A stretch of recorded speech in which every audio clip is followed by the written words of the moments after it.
கனா serial இன்னைக்கான எபிசோட்ல என்ன நடக்க போகுதுன்னு பார்க்கலாம் வாங்க. ஜோயல் வசந்தா வீட்டு கதவை தட்டிட்டு இருக்காங்க. கஸ்தூரி திறக்கலான்னு வரும்போது வசந்தா கஸ்தூரியை திறக்க வேண்டாம்னு சொல்லிட்டு அவங்களே வந்து கதவை திறக்கிறாங்க. என்ன தம்பி, என்ன விஷயம் சொல்லுங்க அப்படின்னு கேட்க, அப்போ ஜோயல் வந்துட்டு இங்க பக்கத்துல பகவதின்னு ஒருத்தர் இருந்தாருல, அவர் இல்லையான்னு கேக்குறாங்க. இல்ல தம்பி, அவர் ஊருக்கு போயிருக்காரு. என்ன விஷயம்னு சொல்லுங்க, நானே அவர்கிட்ட சொல்லிடுறேன் அப்படின்னு சொல்ல, அதுக்கு ஜோயல் வந்துட்டு இல்லம்மா, அவர் வந்தா ரிஷின்னு ஒருத்தர் அவரை பார்க்க வந்ததா மட்டும் சொல்லிடுங்க அப்படின்னு சொல்லிட்டு இருக்காங்க. உள்ள இருந்த கஸ்தூரி, என்ன இது ஜோயல் தம்பி குரல் மாதிரி இருக்கே, ஆனா பேரு ரிஷின்னு சொல்றாரே அப்படின்னு யோசிச்சுட்டு இருக்காங்க. ஜோயல் அங்க இருந்து திரும்பி போகும்போது வசந்தா வீட்டுக்குள்ள போறாங்க. இப்ப வந்தவங்க போயிட்டாங்களா அப்படின்னு கேட்டுட்டு கஸ்தூரி வெளியில ஓடி வந்து பாக்குறாங்க. ஆனா அதுக்குள்ள ஜோயல் அங்க இருந்து போயிட்டு இருப்பாங்க. ஜோயல் பகவதி அங்க இல்லைன்ற விஷயத்த ரிஷிக்கு கால் பண்ணி சொல்றாங்க. அப்போ ரிஷி வந்துட்டு உன்னோட நம்பருக்கு நான் ஒரு போட்டோ அனுப்பியிருக்கேன், அதை பாரு அப்படின்னு சொல்றாங்க. ஜோயலும் அந்த போட்டோவை ஓபன் பண்ணி பாக்குறாங்க. யார் இது அப்படின்னு கேட்க, அப்போ ரிஷி வந்துட்டு அவன் தான் ராஜவேலு, எனக்கு அவன் மேலதான் சந்தேகமா இருக்கு, கஸ்தூரிய அவன் தான் ஏதாவது பண்ணிருக்கணும் அப்படின்னு சொல்றாங்க. ஏன் நீங்க பர்டிகுலரா அவங்க மேல சந்தேகப்படுறீங்க அப்படின்னு கேட்க, அதுக்கு ரிஷி வந்துட்டு நீ கஸ்தூரிய அட்டாக் பண்ணுவது வந்து தேனியில இருந்தானே சொன்னேன், அப்போ கண்டிப்பா அந்த ரவி வந்துட்டு சென்னையில இருந்து தேனிக்கு பஸ்ல போயிருக்க வாய்ப்பு இல்லை, அப்போ வேற ஏதோ ஒரு வண்டியில தான் போயிருக்கணும். அதனால நான் தேனி டோல்கேட்ல வந்து செக் பண்ணி பார்த்தேன். அந்த இடத்துல வந்து ஒரு 12 வண்டி கிராஸ் ஆயிருக்கு. அந்த 12 வண்டியில ஒரே ஒரு கார் மட்டும் போயிருக்கு. அந்த கார் வந்து ராஜவேலுவோட கார் அப்படின்னு சொல்றாங்க.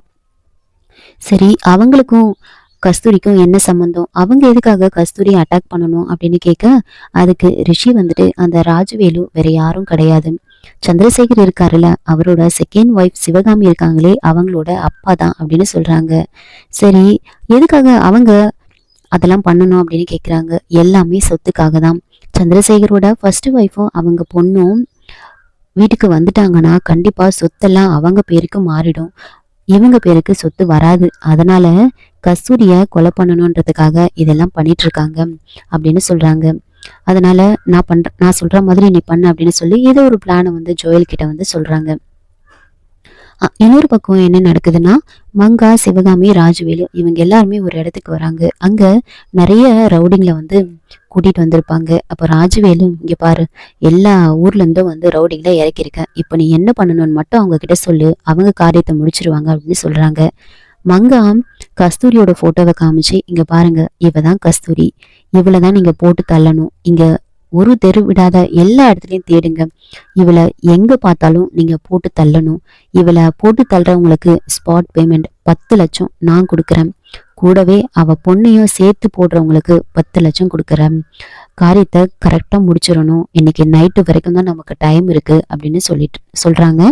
அப்ப ரவி வந்துட்டு, அம்மா நீங்க கவலைப்படாதீங்க, அவங்க கிட்ட சொல்லிட்டீங்கல்ல, எல்லாம் பக்காவா பண்ணிடுவாங்க அப்படின்னு சொல்லிட்டு இருக்காங்க.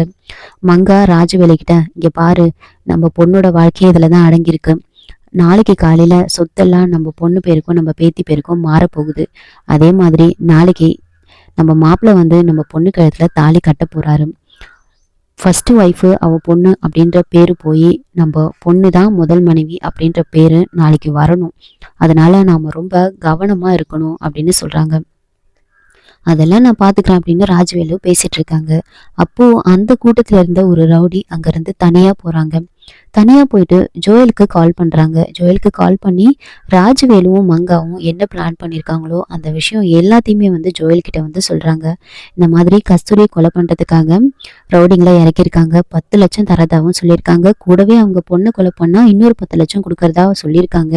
இங்க ராஜவேலு, மங்கா, சிவகாமி இவங்க எல்லாரும் இங்க இருக்காங்க அப்படின்னு சொல்றாங்க. பேசிட்டு போனை வைக்கும் போது கரெக்டா ராஜவேலு, மங்கா, சிவகாமின்னு எல்லாரும் உள்ள வராங்க.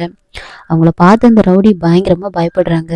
ஒழுங்கா உண்மையை சொல்லு, யாருக்கிட்ட நீ பேசிட்டு இருந்த அப்படின்னு கேட்க, அதுக்கு அந்த ரவுடி, இல்ல அண்ணன், நம்ம பார்ட்டி கிட்ட தான் பேசிட்டு இருந்தேன் அப்படின்னு சொல்றாங்க. இல்லையே, நீ கஸ்தூரி பேரை சொன்ன, ராஜவேலு சொன்ன, மங்கான்னு சொன்ன, எல்லார் பேரையும் சொன்னேன், ஒழுங்கா உண்மையை சொல்லு, யாருக்கிட்ட பேசிட்டு இருந்த அப்படின்னு கேக்குறாங்க. அப்போ அண்ணன் என்ன மன்னிச்சிருங்க அண்ணன் அப்படின்னு சொல்லி நடந்த விஷயத்தெல்லாம் ராஜவேலு கிட்ட வந்து சொல்றாங்க.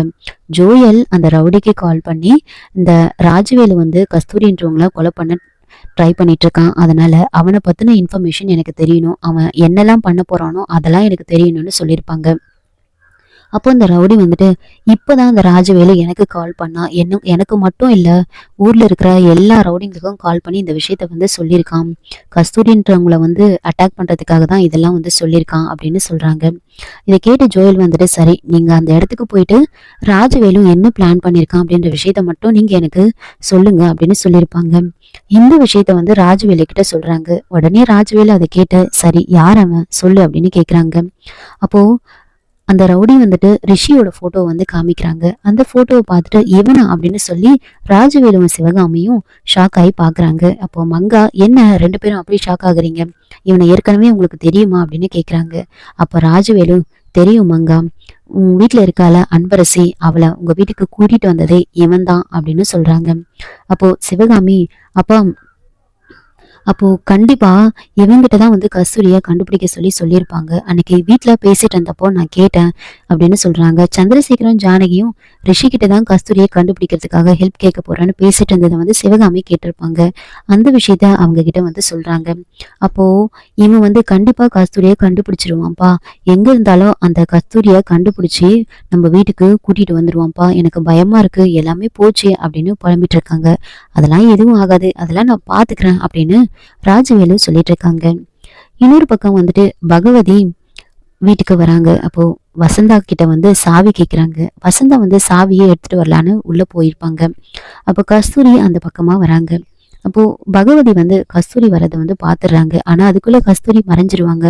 பகவதி யாரோ போன மாதிரி இருக்கே அப்படின்னு யோசிக்கிறாங்க. அப்போ வசந்தா வந்த உடனே வந்து ஆமா வீட்டுல வேற யாராச்சும் இருக்காங்களா அப்படின்னு கேக்குறாங்க. அதுக்கு வசந்தா வந்து அதெல்லாம் இல்ல தம்பி, நான் மட்டும்தான் இருக்கேன் அப்படின்னு சொல்லி சமாளிக்கிறாங்க. அப்போ பகவதி யோசிச்சுக்கிட்டே வராங்க. இல்லையே, வீட்டுக்குள்ள யாரோ இருந்த மாதிரி இருந்துச்சே, ஆனா அக்கா ஏன் பொய் சொல்ல போறாங்க, யாரும் இல்ல போல இருக்கு அப்படின்னு யோசிச்சுக்கிட்டே நின்றுட்டு இருக்காங்க. அப்போ பகவதிக்கு இன்னொரு ரவுடி வந்து கால் பண்றாங்க. உன் நம்பருக்கு ஒரு போட்டோ அனுப்பியிருக்கேன் பாரு அப்படின்னு சொல்றாங்க. பகவதி அதை ஓபன் பண்ணி பாக்குறாங்க. யார் இது அப்படின்னு கேட்க, அந்த பொம்பளைய கண்டுபிடிச்சு கொலை பண்றவங்களுக்கு 10 லட்சம் கொடுக்கறதா சொல்லியிருக்காங்க, ராஜவேலானந்த் தான் சொல்லியிருக்கான் அப்படின்னு சொல்றாங்க. அதை கேட்டு பகவதி வந்துட்டு இல்ல, இந்த இந்த போட்டோல இருக்கிறவங்கள தான் வந்து நான் இப்போ வீட்டுல பார்த்தா மாதிரி இருக்கு அப்படின்னு சொல்றாங்க. விட்டுறத, அவங்கள கண்டுபிடிச்சு கொலை பண்ணா 10 லட்சம் சொல்லியிருக்காங்க, ஸ்பாட் பேமெண்ட்னு வேற சொல்லியிருக்காங்க அப்படின்னு சொல்றாங்க. அப்போ கண்டிப்பா வந்து இவங்க தான் அவங்களா இருப்பாங்க, நாம இன்னொரு முறை பார்க்கலாம் அப்படின்னு பகவதி யோசிச்சுட்டு இருக்காங்க. இதோட இந்த எபிசோட வந்து முடிச்சிருக்காங்க. என்னோட ரிவ்யூ பிடிச்சிருந்தா லைக் பண்ணுங்க, மறக்காம சப்ஸ்கிரைப் பண்ணுங்க. தேங்க்யூ.